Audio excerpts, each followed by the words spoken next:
रहने वाले महलों की।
हमारी तो कुछ समझ में नहीं आ रहा राज, हम क्या करेंगे।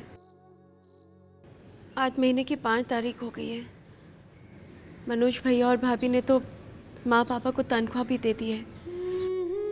1-2 दिन में वो हमसे भी पूछेंगे तो हम क्या करेंगे। रानी, मैंने सोचा है कि मैं अपनी बाइक बेच देता हूँ। नहीं राज, अगर आप ऐसा करेंगे तो घर में और सवाल उठेंगे, और जब माँ और पापा को पता चलेगा कि हमने ये सब अपने झूठ को छिपाने के लिए किया है तो उन्हें बहुत दुख होगा। हाँ रानी, तुम ठीक कह रही हो। कब तक हम दोनों इस झूठ का बोझ ढोते रहेंगे? कल सुबह होते ही हम माँ पापा को सब कुछ साफ साफ बता देंगे। और देखना रानी, माँ पापा हमें इस झूठ के लिए माफ कर देंगे, क्योंकि वो समझ जाएंगे कि इस झूठ के पीछे हमारी भावना सच्ची थी, इरादे नेक थे। और वैसे भी पापा की तबीयत अब काफी हद तक संभल गई है। आप ठीक कह रहे हैं। और कुछ चाहिए तुझे? नहीं नहीं माँ। ये बात में पढ़ के पहले खाना खा। नानू का है बोलो। हाय नाना। ठीक हूँ बेटा, तुम कैसे हो? अब तबीयत कैसी है आपकी? एकदम फर्स्ट क्लास। मम्मी मैं बाहर जाके खेलूं? लो।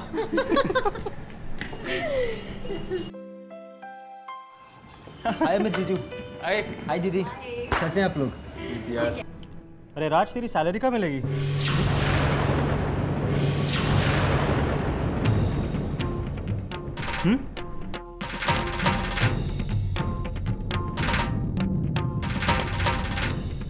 अरे भाई, आज 6 तारीख है। बोल ऑफिस वालों को सैलरी देने के लिए।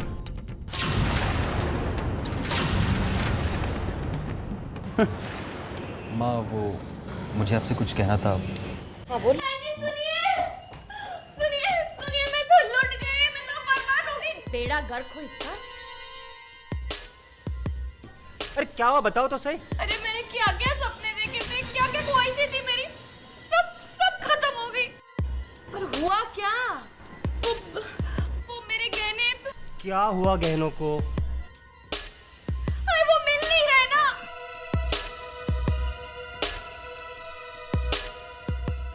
आरती, घर में ठीक से देखो, तुमने कहीं रखे होंगे। जाओ। देख के तो आ रही हूँ, कहीं नहीं मिल रही। अरे ऐसे कैसे नहीं मिल रही है? तू कहीं रखकर भूल गई होगी। जरा ढंग से देख, रोना धोना बंद कर और अच्छी तरह से ढूंढ, मिल जाएंगे। ढूंढा, सब जगह ढूंढा, लेकिन कहीं नहीं मिल रहे। ये तो सोच सोच के परेशान हो रही हूँ मैं। ना इस घर में कोई नौकर है ना भाई है। भाई सारा काम तो मैं ही करती हूँ ना। जब मैं रसोई में गई थी ना सुबह मरने के लिए, तब इधर उधर हो गई होगी। ना कोई आया ना कोई गया घर में। तो गए कहाँ? मुझे लगता है यही घर में होंगे या फिर किसी के कमरे में होंगे।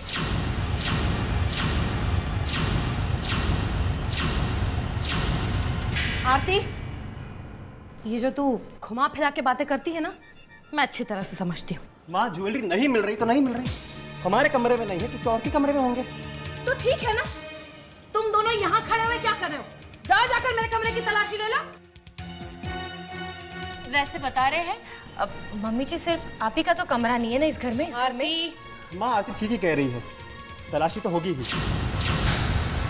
वैसे बता रहे हैं, इतने महंगे गहने घूमोगे तो तलाशी तो लेनी पड़ेगी ना। और घर में ही तो ले रहे, तो घर वालों को इतना बुरा क्यों लग रहा है?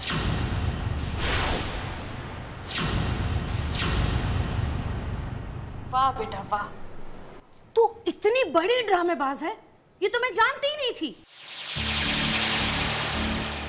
अपनी बात भी बोलती जा रही है और लोगों पर इल्जाम भी लगाती जा रही है। माँ प्लीज आप शांत हो जाइए। अरे क्या शांत हो जाओ बेटा। माँ भाभी का हक बनता है। भाभी प्लीज अपनी तसल्ली के लिए आप तलाशी ले ली। वो तो होगी ही, कोई छोटी मोटी चीज थोड़ी है।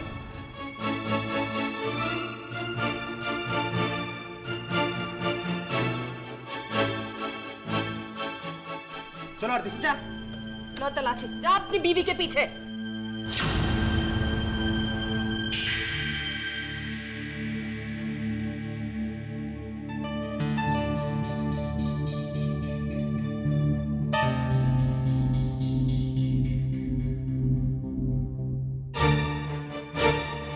मेरा मुंह ही देखते रहोगे क्या? तुम भी ढूंढो ना। हाँ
हाय सुनिए, ये देखिए।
भैया कुछ नहीं सुनना है मुझे।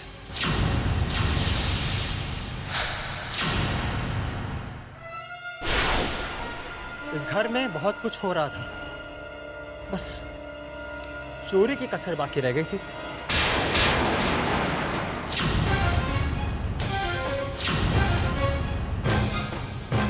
आज वो भी पूरी हो गई। भैया हमने कुछ नहीं सुनना है मुझे।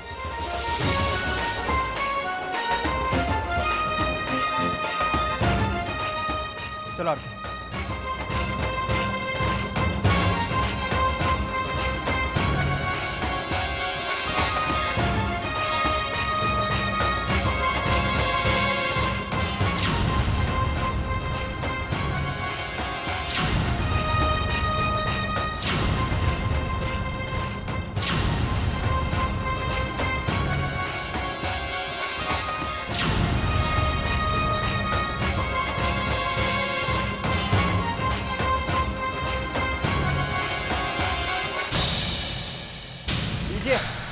देख लीजिए, मिल गई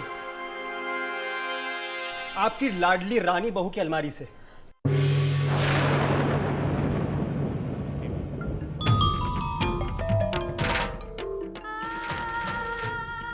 पापा, माँ माँ हम नहीं जानते कि ये हमारी अलमारी में कैसे है। हम तो ऐसे सोच भी नहीं सकते। हमारा विश्वास कीजिए। आपका विश्वास तो करेंगे ही। वो क्या है ना कि ज्वेलरी को पंख लग गए होंगे, इसलिए उड़कर आपकी अलमारी में आ गए। पर रानी को भाभी की ज्वेलरी चुराने की क्या जरूरत है? क्यों जरूरत नहीं है भाई? हाँ, अरे महलों में रहने वाली है, गहनों से लदे रहने की आदत जो थी, सारे शौक यहाँ पूरे हो नहीं सकते ना, हैसियत जो नहीं रही।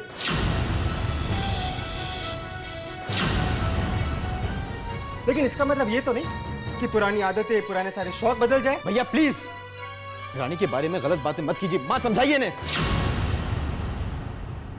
हाँ मनोज, रानी ऐसा क्यों करेगी बेटा? जरूर कोई गलत फहमी हुई है। चोर रंगे हाथों पकड़ा गया। माँ, काहे की गलतफहमी? अरे क्या मनोज, सारे घर वालों को तो सबके सामने चोर कह रहा है, तुझे शर्म नहीं आती?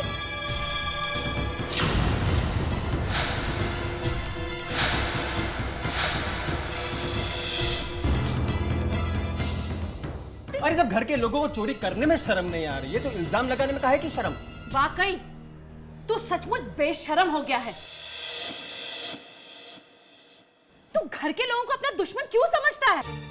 और आजकल तो तू एकदम छोटी और कोरी बातें करने लगा है। सुनाइए सुनाइए, मुझे मालूम था आप मुझे ही सुनाएंगी।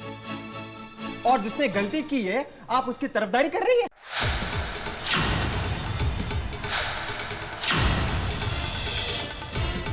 अरे तो तरफदारी क्यों नहीं करूं, तू मुझे बता। मैं झूठ का साथ क्यों दूं? आप झूठ का साथ नहीं, आप तो चोरों का साथ दे रही है। बस।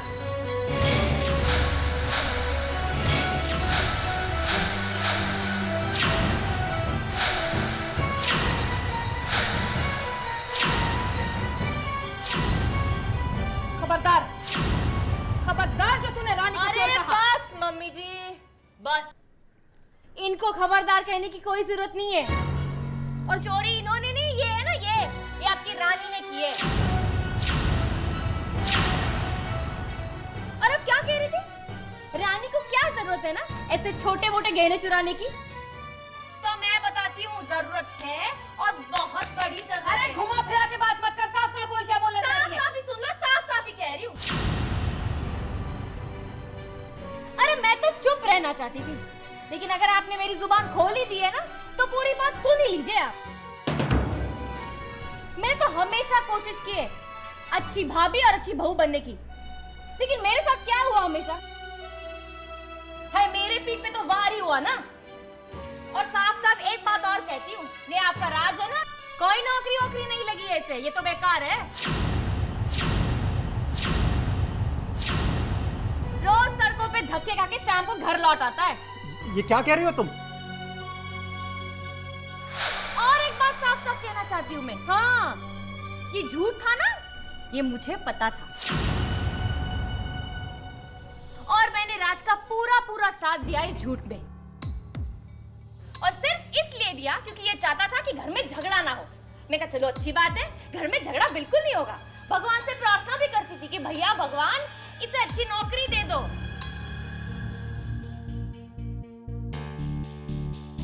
लेकिन लो, भगवान ने तो मेरी सुनी नहीं, नौकरी भी नहीं मिली और घर का महीने का खर्चा भी नहीं दे सका ये।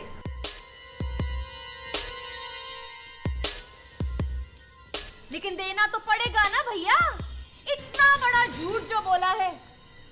तो रानी जी ने सोच लिया होगा कि भाभी के गहने चुरा के बेचकर घर का खर्चा दे दूंगी।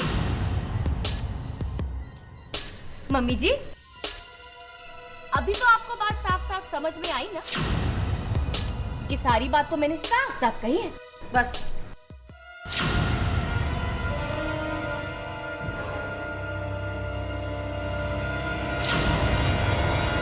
आरती जो कुछ भी कह रही है वो सच है या नहीं? सिर्फ हाँ या ना?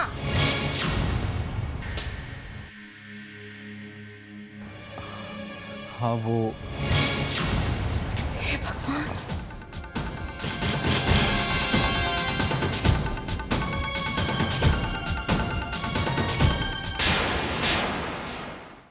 पापा की तबीयत खराब थी, घर का माहौल, ये सब देखकर मैं चुप रहा।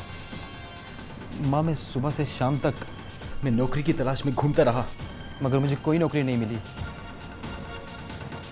अरे तो अब सच बताने की क्या जरूरत पड़ गई? हाँ, देखना तेरी बीवी तो बहुत ही समझदार निकली। हाँ? तुझे बचाने के लिए चोरी चोरी सारी तैयारी कर ली उसने। भैया प्लीज, ये गलत इल्जाम है।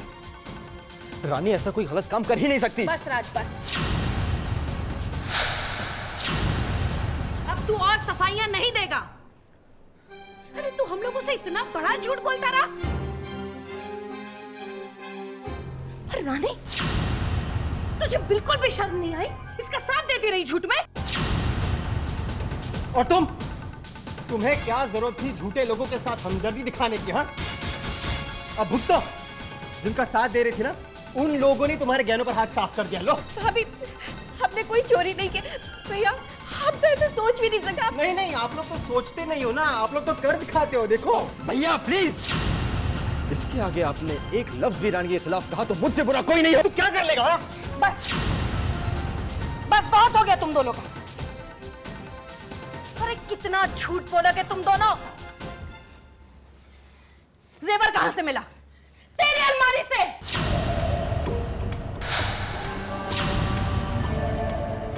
इसका मतलब ये है रानी कि इल्जाम गलत नहीं है। मां, चोरी की है तूने। मां, मर गई तेरी मां, मर गई मैं।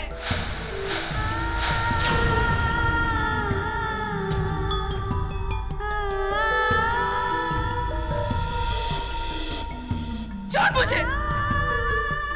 अरे क्या समझा था तूने? हाँ?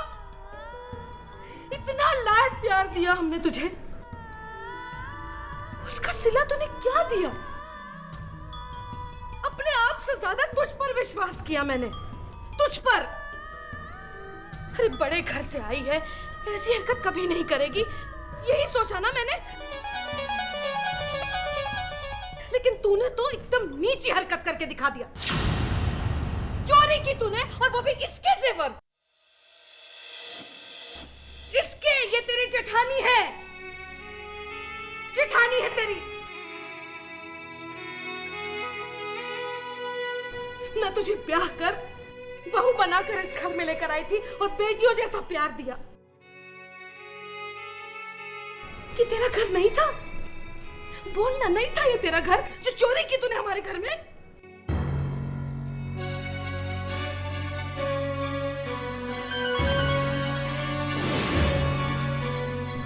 माँ, अब भी? क्या मैं भी? जो कुछ सामने है उसके खिलाफ तो नहीं बोल सकती ना मैं।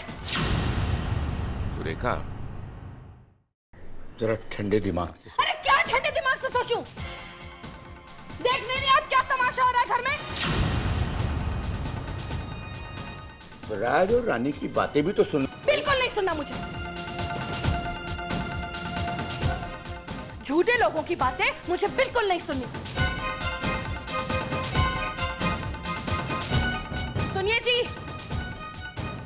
विश्वास एक ऐसी चीज होती है जो एक बार टूट गई सो टूट गई।